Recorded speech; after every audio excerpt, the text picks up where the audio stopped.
Party మారిన ఎమ్మెల్యేల మీద హైకోర్టులో పిల్ వేశానని ప్రజాశాంతి పార్టీ అధ్యక్షుడు కేఏ పాల్ తెలిపారు. సంతలో పశువులు అమ్ముడుపోయినట్టు ఎమ్మెల్యేలు అమ్ముడుపోతున్నారని మండిపడ్డారు. కూల్చివేతలో ప్రథమ స్థానం పొందిన సీఎం రేవంత్ రెడ్డి 10 నెలల కాలంలో ఒక్క కొత్త కంపెనీ కూడా తీసుకురాలేదని, ఏ ఒక్కరికి ఉద్యోగం ఇవ్వలేదన్నారు. ఆయన అమెరికాకు వెళ్తే అక్కడ ఎవరు గుర్తుపట్టలేదంటూ కీలక వ్యాఖ్యలు చేశారు కేఏ పాల్. తన జోలికి వస్తే రేవంత్ రెడ్డి, చంద్రబాబును జైల్లో వేయిస్తారని హెచ్చరించారు ఆయన.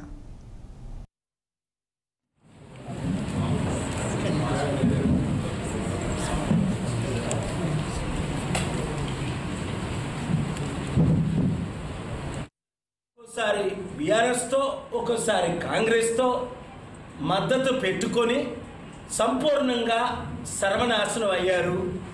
మంచి భావోద్వేగాలు ఉన్నప్పటికీ శర్మిల పార్టీ విలీనం అవుతుందన్నాను, కాంగ్రెస్లో విలీనం అయిపోయింది.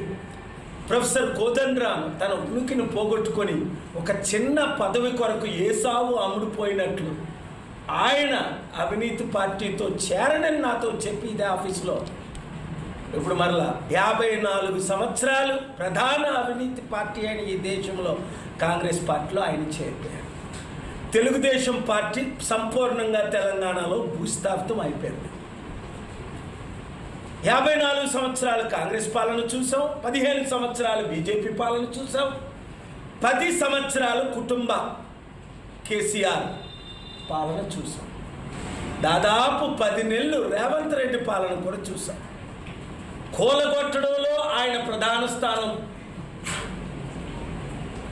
భారతరత్న పొందడానికి చరిత్రను ఆయన సృష్టిస్తున్నాడు. కానీ నిర్మించడంలో ఆయన సంపూర్ణంగా ఫెయిల్ అయిపోబట్టే ఈరోజు 10 నెలలు అయినప్పటికీ ఒక్క కంపెనీ కూడా ఆయన నిర్మించలేకపోయాడు తెలంగాణలో. ఒక్కోసారి తెలంగాణ ఉద్యోగుల జేఏసీ చైర్మన్ లచ్చిరెడ్డి ఆసక్తికర వ్యాఖ్యలు చేశారు.